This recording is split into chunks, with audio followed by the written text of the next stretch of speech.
जय श्री कृष्ण विद्यार्थी मित्रों, ऑनलाइन एज्युकेशन में सरस मजाना नाना नाना भूलकाओनुं कक्षा 7 में स्वागत है। बेटा आज हिंदी नी अंदर आपने ख्याल ज छे के छठो प्रकरण पाठ छठा विषयांक डॉक्टर विक्रम साराभाई, इसके बारे में हम जानकारी लेंगे। आप सबको मालूम ही है डॉक्टर विक्रम साराभाई के बारे में, ठीक है।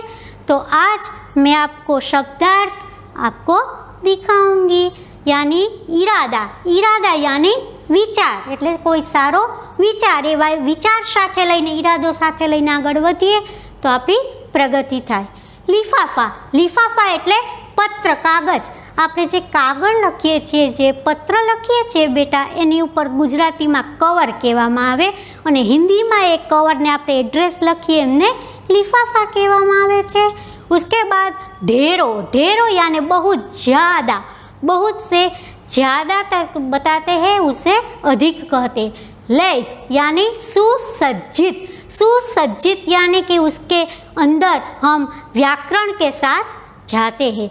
अनुसंधान यानी आविष्कार, कोई खोज, जो खोज है, जो मुमकिन वस्तु है, मुश्किल वस्तु है, वो दिखाते हैं, हम वो खोज करते हैं। और उपाधि यानी प्रतिष्ठा सूचक पद है, उसको खिताब किया जाता है। उसके बारे में मैं आपको जानकारी दूंगी कि डॉक्टर विक्रम साराभाई की स्मृति में विज्ञान में विविध क्षेत्रों जैसे जुड़े हुए हैं। और किस तरह से है तो कि रॉकेट उसने बनाए हैं, उपग्रह, संचार, मौसम विज्ञान, खोज विज्ञान, भौतिक, सुदर संवेदन, अंतरिक्ष उपयोग, आयुर्विज्ञान, हवाई विज्ञान, भूगणित और अंतरिक्ष अभियंत्रण में उसकी विशिष्ट अनुसंधान है। वैज्ञानिकों के लेखों में डॉक्टर विक्रम साराभाई का स्मारक पुरस्कार उसे मिला है, ठीक है। अब आगे यूनेस्को है तो United National Education Scientist and लेक्चरल ऑर्गेनाइजर है। उसके बाद कॉस्मेटिक किरणें है, भौतिक अनुसंधान है, प्रयोगशाला है, परमाणु ऊर्जा और आयोज भी है, ठीक है। अब विक्रम साराभाई के बारे में हम जो आपको जानकारी देंगे, उसके पहले मैं आपको ये शब्दार्थ है वो आपको शब्दार्थ पढ़ना है, सीखना है और याद रखना है, ठीक है। आज विक्रम साराभाई हमारे जीवन को सुविधापूर्ण बनाने में वैज्ञानिकों का प्रमुख योगदान। वैज्ञानिक, आज हम आप घर पे बैठ के ये अच्छी तरह से पढ़ाई कर रहे हैं, ये किसकी देन है? ये विज्ञान की देन है। और जो हम घर पर ऐसे ही बैठे रहेंगे तो हमारा नॉलेज कम हो जाएगा, इसीलिए उसने ये सुविधा की। प्रस्तुत इकाई में हमें विक्रम साराभाई जैसे अद्भुत व्यक्तित्व से परिचित कराती है। उसका अद्भुत व्यक्तित्व है, उसके बारे में हम आगे जानकारी लेंगे। जिन्होंने विज्ञान, प्रौद्योगिकीकरण, उद्योग, वाणिज्य, व्यवसाय, प्रबंध आदि अनेक क्षेत्रों में देश की प्रगति के लिए उल्लेखनीय उसने कार्य किए हैं। उनके जीवन की घटनाओं के प्रेरित होकर अवलोकन, परीक्षण व परिश्रम से वैज्ञानिक दृष्टिकोण विकसित कर हम भी महान वैज्ञानिक बन सकते हैं और मानव जाति का अनुपम सेवा कर सकते हैं। वैज्ञानिक बन सकते हैं, मानव जाति की उपसेवा करते हैं, यानी क्या है कि हम जो खोज करते हैं और हम जो सीखते हैं वो दूसरों को सिखाए, दूसरों को सहायता दे, उसे हम खोज कहते हैं मित्रों। अब हम इसके आगे के लेक्चर में अब विक्रम साराभाई के बारे में जानकारी प्राप्त करेंगे। चलो मित्रों, आगे डॉक्टर विक्रम साराभाई एक ऐसे महान वैज्ञानिक थे, એટલે एक एवा मोटा वैज्ञानिक હતા जब वे मात्र 2 वर्ष के थे। જ્યારે સાવ નાના હતા મિત્રો, 2 જ વર્ષના હતા, तब गुरुदेव रविंद्रनाथ ठाकुर ने भविष्यवाणी की थी। गुरुदेव रविंद्रनाथ छे भविष्यवाणी की थी, एटले आ बाळक छे भविष्यमां केटलो टेलेंटेड बनशे, केटलो होशियार बनशे, केटलो शक्तिशाળી अने बुद्धिशाળી बनशे, एना विषे एणे भविष्यमां थनार बाबत कही थी। कि यह बालक बड़ा होकर बहुत यशस्वी बनेगा, એટલે એને ખૂબ જ યશ અને માન મળશે। और उस बालक ने उसकी भविष्यवाणी अपने कर्मों से सच साबित कर डाली।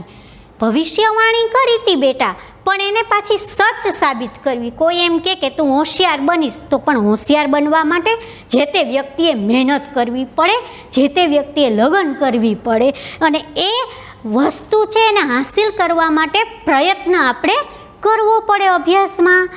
और अपने कर्मों से सच साबित कर डाली, અને એને એવા કર્મ કર્યા, એવું કામ કર્યું, એવું મહેનત કર્યું કે સાચું સાબિત થઈ ગયું। क्या आप जानते हैं वे कौन थे? હવે આ બાળકને તમે જાણો છો કે આટલી નાની ઉંમરમાં જેની ભવિષ્યવાણી કરી હતી અને એ ભવિષ્યવાણીને સફળ બનાવવા માટે જેણે મહેનત કરી એ કોણ છે? તો હું તમને કહું છું બેટા, એ છે ડૉક્ટર વિक्रम साराभाई। डॉक्टर विक्रम साराभाई का जन्म 12 अगस्त सन 1912 को अहमदाबाद में हुआ था, अहमदाबाद में थयो तो।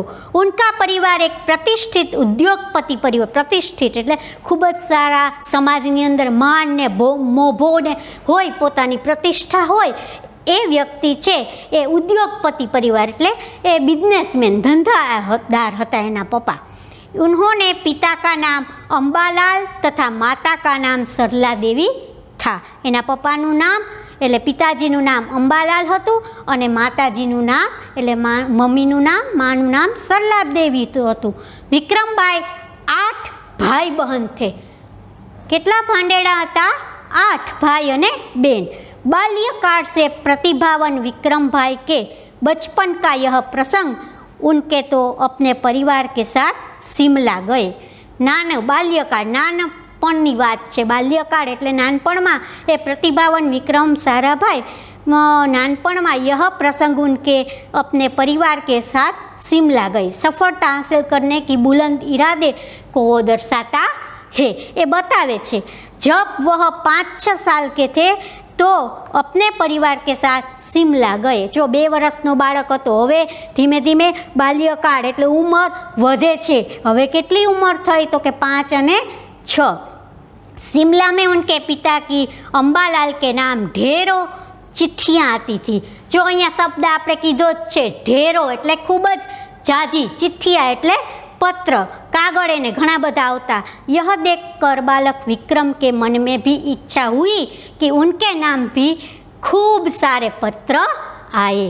जो बेटा एक बहु सरस मजानी बात होय छे कि आपणाथी कोई महान होय अथवा वडील होय कि आपणा माता पिता होय कि एनो जे आदर्श लईने आपणे आगळ चालीए, એટલે ઘણીવાર એમ કહે છે ને કે માણસ જોવે ને अनुकरण करे, એટલે એની સારી વસ્તુ આપણે જોઈએ તો સારી બાબત આપણે શીખીએ। એટલે એના પિતાજી પાસેથી શીખા કે ઉનકે खूब सारे पत्र, ઘણા બધા કાગળ પત્ર આવતા હતા એટલે सीखा।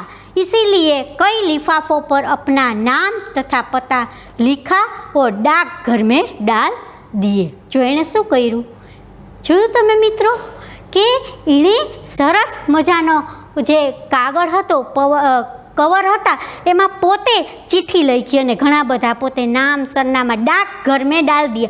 डाकघर એટલે પોસ્ટ ઓફિસમાં એણે મૂક્યું। फिर क्या થયા? પછી શું થયું? ઉનકે નામ પર ઢેરો ચિઠ્ઠિયા અને લગી, અને એના નામ ઉપર ઘણી બધી ચિઠ્ઠીઓ આવવા માંડી। पिता ने देखा तो उनके मन में बालक विक्रम के इस काम के पीछे के उद्देश्य को जानने की इच्छा हुई। પિતાજીએ જોયું કે આ વસ્તુ થાય છે એટલે પિતાજીએ સંશોધન કર્યું। પિતાજીએ જાણ્યું કે મારો પુત્ર છે, મારો દીકરો એ આવું શા માટે કરે છે, એવું શું કારણ છે, એનો ઉદ્દેશ્ય શું છે, કે એની પાછળનું એને લક્ષ્ય શું છે, વાત શું છે, એ ઈચ્છા हुई એટલે ઈચ્છા થઈ। असलियत मालूम होने पर उन्हें हंसी आई। साची बात જ્યારે ખબર પડી ને તો એના પિતાજીને હસવું આવ્યું। लेकिन सफलता पाने की इच्छा जानकर अच्छा भी लगा। हसવું આવ્યું પણ સામે સફળતા, એને દીકરાને સફળતા જોતી હતી એટલે પિતાજીને શું થયું કે ઈચ્છા લગી હતી કે સફળતાની એને ઈચ્છા છે। जब वह 8 साल के थे तो साइकिल पर विभिन्न कलाबाजियाँ करते और लोगों को अचंभित कर देते थे। કેટલા વર્ષના હતા? 8 વર્ષના હતા ને ત્યારે સાયકલ ઉપર નવી કલાબાજી એટલે નવા તુરકા કરે અને અચંબલિત એટલે આશ્ચર્યચકિત બધાને કરી દેતા હતા. ઉન્હે સાહસિક કારનામે પ્રિય તે, સાહસિક જેમાં શક્તિ, સાહસ કરવાનું. એટલે સાહસ કેવું કરવાનું કે કોઈને નડતરૂપ નહીં થવાનું, પણ બેટા એવું સાહસ કરવાનું કે જિંદગીમાં આપણે કોઈ મકસદ હાસિલ કરી શકીએ, આપણે આગળ વધી શકીએ. ગણિત તથા ભૌતિકી કે પ્રતિ ઉનકી ગહરી દિલચસ્પી થી, આ બે શબ્દ, બે વિષય ગણિત અને ભૌતિક શાસ્ત્ર છે એની અંદર એને ગહરી દિલચસ્પી એટલે વધારે વિષય ગમે. ઘણીવાર અમે તમને પૂછે છે કે બેટા તમને કયો વિષય ગમે, હે તો તમે કેવા હસીને કહો છો કે અમને આ ગમે આ ગમે. એટલે જે વિષય આપણને વધારે ગમતું હોય, જે વિષય ઉપર આપણું પ્રભુત્વ હોય, જે વિષય ઉપર આપણું પકડ હોય, અથવા જે એવો વિષય કે એમાં આપણે આગળ વધી શકીએ, એ કહેવા માંગે છે. ઉन्होंने मैट्रिक की परीक्षा सन 1934 में पास की. मैट्रिक એટલે ત્યારનું 10મું ધોરણ. सन 1934-37 में गुजरात कॉलेज अहमदाबाद में इंटर की इंटरनी पढ़ाई કરી એણે. 1937 में इंग्लैंड चले गए અને पाछा इंग्लैंड जता રહ્યા. सन 1940 में कैम्ब्रिज से गणित व भौतिकी में BSc की परीक्षा में सफलता प्राप्त की. BSc ની પરીક્ષામાં પણ એ સરસ મજાના સફળ થયા. તત્પશ્ચાત એટલે એ પછી દ્વિતીય વિશ્વ યુદ્ધ કે शुरू होने ही વિક્રમ સારાભાઈ ભારત લોટાએ. બીજું વિશ્વ યુદ્ધ આપણે અહીંયા શરૂ થયું એ સમય દરમિયાન એ પાછા અહીંયા આવી ગયા હતા. ભારત મેં ઉन्होंने સર CV રામન તથા ડૉક્ટર હોમી ભાભા કા સાનિધ્ય મિલા. આ બે વ્યક્તિ એવા જોરદાર હતા બેટા, ધુરંધરો, કે એમનું સાનિધ્ય મળ્યું એટલે એની નજીકતા મળી, એની પાસેથી શીખવા અને સમજવા મળ્યું.